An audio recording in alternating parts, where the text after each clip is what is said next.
ಏನು ಗೊತ್ತಾ, ಸಾಕ್ಷಿಗಳನ್ನ ಮುಚ್ಚಿಟ್ರು ಕೂಡ ಇತಿಹಾಸನ ಮುಚ್ಚಿಡೋಕ್ಕಾಗಲ್ಲ. ಮಣ್ಣಲ್ಲಿ ಮಣ್ಣಾಗಿದ್ರು ಕೂಡ ಒಂದಲ್ಲ ಒಂದಿನ ಅದು ಆಚೆ ಬಂದೇ ಬರುತ್ತೆ.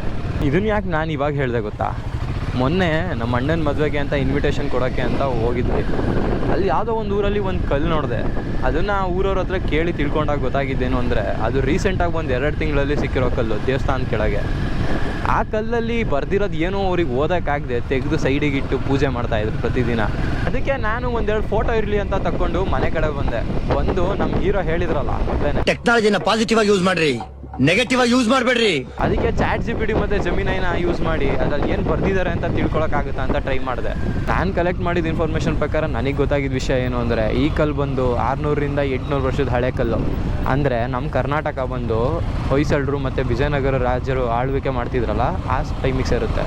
ಇಷ್ಟು ಇದರಲ್ಲಿ ಏನು ಕೆತ್ತನೆ ಮಾಡಿದ್ದಾರೆ ಅನ್ನೋ ಮ್ಯಾಟ್ರಿಗೆ ಬರೋದಾದರೆ, ಇದು ಒಂದು ದಾನ ಶಾಸನ. ಅಂದರೆ ಯಾರೋ ಒಬ್ಬರಿಗೆ ದಾನ ಮಾಡ್ತಿರೋದನ್ನ ಇಲ್ಲಿ ಬರೆದಿರ್ತಾರೆ. ಅಂದರೆ ಬೇಸಿಕಲಿ ಒಂದು ಅಗ್ರಿಮೆಂಟ್ ಬಾಂಡ್ ಪೇಪರ್ ಥರ ಇವಾಗಿನ ಕಾಲದಲ್ಲಿ. ಸೈಮಲ್ಟೇನಿಯಸ್ ಆಗಿ ನಾನು ಆ ಫೋಟೋನ ಹಾಕೊಂಡು ಹೋಗ್ತೀನಿ, ನಾನು ತೆಗೆದಿರೋ ಫೋಟೋನ. ಅಲ್ಲಿ ನಿಮಗೆ ನೋಡ್ಬೋದು, ಸ್ಟಾರ್ಟಿಂಗಲ್ಲಿ ಮೇಲ್ಗಡೆನೆ ಒಂದು ಶಿವಲಿಂಗ ಕಾಣುತ್ತೆ, ಅದ್ರ ಮುಂದೆಗಡೆ ಒಂದು ನಂದಿ ಕಾಣುತ್ತೆ, ಮೇಲ್ಗಡೆ ಒಂದು ಸೂರ್ಯ, ಒಂದು ಚಂದ್ರ ಕಾಣುತ್ತೆ. ಇದನ್ನೆಲ್ಲ ಅವ್ರು ಸುಮ್ಮನೆ ಇಟ್ಟಿಲ್ಲ, ಇದು ಒಂದು ಸೀಲ್ ಇದ್ದಂಗೆ. ಅಂದರೆ ಒಂದು ಇನ್ಸ್ಕ್ರಿಪ್ಷನ್ಗೆ ಒಂದು ಪ್ರೂಫ್ ಇರೋ ಥರ. ಇಲ್ಲಿ ಶಿವಲಿಂಗ ಏನು ಸಿಂಬಾಲಿಕ್ಕಾಗಿ ಏನು ರೆಪ್ರೆಸೆಂಟ್ ಮಾಡ್ತಾ ಇದೆ ಅಂದರೆ, ಇದು ಒಂದು ಶಿವನ ದೇವಸ್ಥಾನದಲ್ಲಿ ನಡೆದಿರೋ ಅಗ್ರಿಮೆಂಟ್ ಅಂತ. ನೆಕ್ಸ್ಟು ನಂದಿ ಮ್ಯಾಟ್ರಿಗೆ ಬರೋದಾದರೆ, ನಂದಿ ಏನಕ್ಕೆ ಇಲ್ಲಿ ಏನು ರೆಪ್ರೆಸೆಂಟ್ ಮಾಡ್ತಾ ಇದೆ ಅಂದರೆ, ನಂದಿ ಬಂದು ಒಂದು ಸಾಕ್ಷಿ ರೀತಿ ಇದೆ ಇಲ್ಲಿ. ಅಂದರೆ ಇಲ್ಲಿ ಏನು ಅಗ್ರಿಮೆಂಟ್ ನಡೀತಿದೆಯೋ ಅದಕ್ಕೆ ನಂದಿ ಸಾಕ್ಷಿ. ನೆಕ್ಸ್ಟು ಸೂರ್ಯ ಮತ್ತು ಚಂದ್ರ ಏನಕ್ಕಿದ್ದಾರೆ ಅಂದರೆ, ಈ ಅಗ್ರಿಮೆಂಟ್ ಅಂದರೆ ಈ ಬಾಂಡ್ ಪೇಪರ್ ಸೈನ್ ಏನು ನಡೀತಾ ಇದೆಯೋ ಇದು ಬಂದು ಸೂರ್ಯ ಮತ್ತು ಚಂದ್ರರು ಇರೋ ತನಕನೂ ಕೂಡ ವ್ಯಾಲಿಡ್ ಆಗಿರುತ್ತೆ ಅಂತ. ಇನ್ನು ಕಂಟೆಂಟಿಗೆ ಬರೋದಾದರೆ, ಅಂತ ಹೇಳ್ಕೊಳ್ಳೋ ಅಂಥದ್ದೇನಿಲ್ಲ. ಒಬ್ಬ ರಾಜ ಈ ಜನಕ್ಕೆ ಈ ಜಾಗನ ಈ ಕಾರ್ಯಕ್ಕೋಸ್ಕರ ಕೊಡ್ತಾ ಇದ್ದಾನೆ ಅಂತ ಹೇಳಿದ್ದಾರೆ ಅಷ್ಟೇ.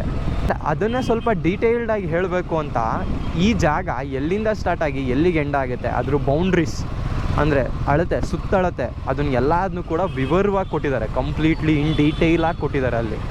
ಮತ್ತು ಈಗ ನಾವು ಕೊನೆಗೆ ಬಂದರೆ, ಎಂಡಿಂಗಲ್ಲಿ ಏನು ಬರ್ತಿದ್ದಾರೆ ಅಂದರೆ, ಈ ಅಗ್ರಿಮೆಂಟಲ್ಲಿ ಇರೋದನ್ನ ಯಾರಾದರೂ ಮುಂದೆ ಫ್ಯೂಚರಲ್ಲಾಗಲಿ ಯಾರಾದರೂ ಆಗಲಿ ಇದನ್ನು ಫಾಲೋ ಮಾಡಲಿಲ್ಲ ಅಂದರೆ, ಒಂದು ಗೋಹತ್ಯೆ ಮಾಡಿದಾಗ ಬರೋಷ್ಟು ಪಾಪ ಆ ಮನುಷ್ಯನಿಗೆ ಬರುತ್ತೆ ಅಂತ ಬರ್ತಿದ್ದಾನೆ. ಇದು ನನಗೆ ಎಲ್ಲಿ ಸಿಕ್ತು ಅಂತ ಹೇಳೋದಾದರೆ, ತುರುವೇಕೆರೆ ತಾಲೂಕಲ್ಲಿ ಗೋವಿನಘಟ್ಟ ಅಂತ ಒಂದು ಗ್ರಾಮ ಇದೆ. ಆ ಗ್ರಾಮದಲ್ಲಿ ಒಂದು ನೀರಿನ ಟ್ಯಾಂಕ್ ಇದೆ. ಆ ಟ್ಯಾಂಕ್ ಪಕ್ಕದಲ್ಲೇ ಇಟ್ಟಿದ್ದಾರೆ ಈ ಕಲ್ಲನ್ನ. ಸೊ ಆ ಊರಿಗೆ ಹತ್ರ ಇರೋರು ಅಥವಾ ಆ ಊರಲ್ಲಿ ನಿಮಗೆ ಗೊತ್ತಿರೋರು ಯಾರು ಇದ್ದರೆ ಅವ್ರಿಗೆ ಈ ವಿಡಿಯೋನ ಶೇರ್ ಮಾಡಿ. ಆ್ಯಂಡ್ ಇನ್ನೊಂದು ಮ್ಯಾಟ್ರ್ ಏನು ಗೊತ್ತಾ, ಆ ಕಲ್ಲು ಆ ಊರವ್ರಿಗೆ ಅಷ್ಟು ಇಂಪಾರ್ಟೆಂಟ್ ಅನ್ನೋದೇ ಗೊತ್ತಿರಲ್ಲ. ಬಿಕಾಸ್ ಇದು ಬಂದು ಒಂದು 600ರಿಂದ 800 ವರ್ಷದ ಹಳೆ ಕಲ್ಲು. ಅಂದರೆ ಎಷ್ಟು ಇತಿಹಾಸ ಇರಬೇಡ, ಎಷ್ಟು ಜನ್ರೇಷನ್ನ ಆ ಕಲ್ಲು ದಾಟಿ ಬಂದಿರಬೇಡ. ಹಂಗಿದ್ದಾಗ ಅದು ನಮಗೆ ಎಷ್ಟು ಇಂಪಾರ್ಟೆಂಟ್ ಅಲ್ವಾ, ಅದನ್ನು ನಾವು ಅಷ್ಟೇ ಕೇರ್ಫುಲ್ಲಾಗಿ ನೋಡ್ಕೋಬೇಕು ಮತ್ತು ಅಷ್ಟೇ ಕೇರ್ಫುಲ್ಲಾಗಿ ಮೇಂಟೈನ್ ಮಾಡೋದು ನಮ್ಮ ಕರ್ತವ್ಯ. ಕರ್ನಾಟಕದಲ್ಲಿ ಇದೇ ರೀತಿ ಶಾಸನಗಳು ಸಿಕ್ಕಿ ಮಣ್ಣೊಳಗೆ ಅದ್ರ ಇಂಪಾರ್ಟೆನ್ಸ್ ಗೊತ್ತಿಲ್ಲದೆ ಜನಗಳು ಅದನ್ನು ಹೆಂಗೆ ಬೇಕು ಹಂಗೆ ಟ್ರೀಟ್ ಮಾಡ್ತಿದ್ದಾರೆ. ಅಟ್ಲೀಸ್ಟ್ ಅದ್ರ ಬಗ್ಗೆ ನಿಮಗೆ ತಿಳ್ಕೊಳಕ್ಕಾಗಲಿಲ್ಲ ಅಂದರೂ ಅದನ್ನು ತಿಳ್ಕೊಳ್ಳೋಕ್ಕೆ ಅಂತಲೇ ಕ್ಯೂರಿಯಾಸಿಟಿ ಇಟ್ಕೊಂಡು ಕಾಯ್ತಿರೋ ಜನಗಳು ತುಂಬ ಜನ ಇದ್ದಾರೆ. ಅವರಿಗೆ ರೀಚ್ ಔಟ್ ಮಾಡಿ, ಅವ್ರು ಇದ್ರ ಬಗ್ಗೆ ಬಂದು ತಿಳ್ಕೊಂಡು ನಿಮಗೆ ಅದ್ರ ಇಂಪಾರ್ಟೆನ್ಸ್ನ ಅರ್ಥ ಮಾಡಿಸ್ತಾರೆ.